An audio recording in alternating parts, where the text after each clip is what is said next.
And tonight, over 600 hospitals under the Rural and Urban Private Hospitals Association of Kenya are giving notice that they will suspend services under the Social Health Authority starting Monday next week. The association says the decision follows the government's failure to clear 30 billion shillings worth of pending bills by the NHIF and ongoing system challenges with SHA, putting thousands of patients who rely on private healthcare at risk. Should the suspension take effect, it will be a major blow to teachers and police officers covered under the Medical Administrators Kenya Limited. Emily Chebet now reports. The lives of thousands of patients who depend on private and faith-based health facilities now hang in the balance. The announcement by the Rural and Urban Private Hospitals Association of Kenya RUFA to suspend service delivery under the Social Health Authority next week paints a grim picture of a struggling healthcare system. Despite numerous engagements with government authorities, two critical issues remain unresolved, making it impossible for hospitals to sustain operations.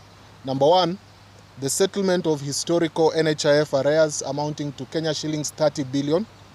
Number two, we reject the unworkable SHA outpatient reimbursement model. Tumeiangalia na tukaona kwamba haiwezekani kupeana huduma za afya kutumia mfumo huo. Mfumo huo ambao unatoa shilingi 900 kwa kila member kwa mwaka, ambayo ukihesabu ni chini ya shilingi 75 kwa mwezi. Private hospitals are a crucial lifeline, delivering 45% of primary health services and accounting for 30% of level 4 healthcare facilities in Kenya. These hospitals provide specialized care and ongoing treatment to over 1 million Kenyans, including those living with chronic conditions such as kidney disease requiring dialysis, diabetes, heart disease and cancer. According to Dr. Lishenga, hospitals across all ownership categories in Kenya are grappling with significant challenges. The latest SHA transition scorecard by the Rural and Urban Private Hospitals Association of Kenya RUFA reveals worsening dysfunction within the system. Research conducted in February 2025 shows that 89% of hospitals reported that the SHA claims portal remains non-functional, preventing them from processing reimbursements.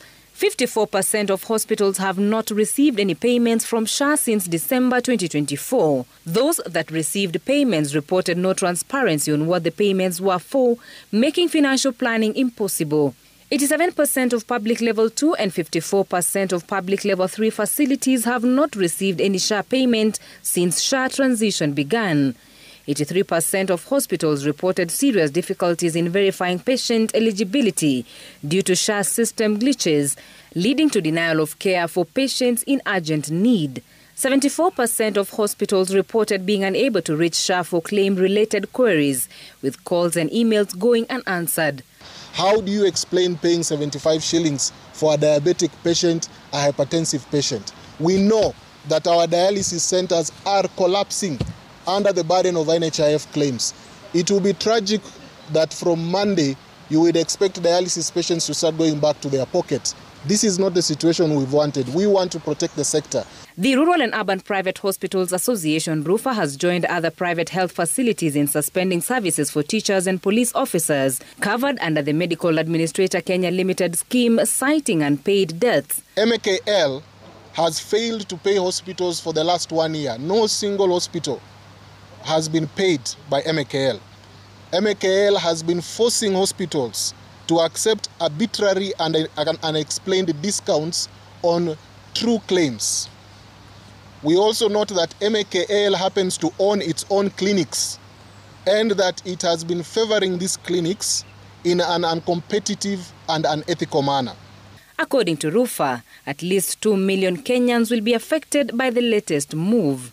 The challenges bedeviling the Social Health Authority continues, with patients, especially those with chronic illnesses, expected to face a myriad of challenges come next week when all private hospitals have declared no service for anyone under SHA.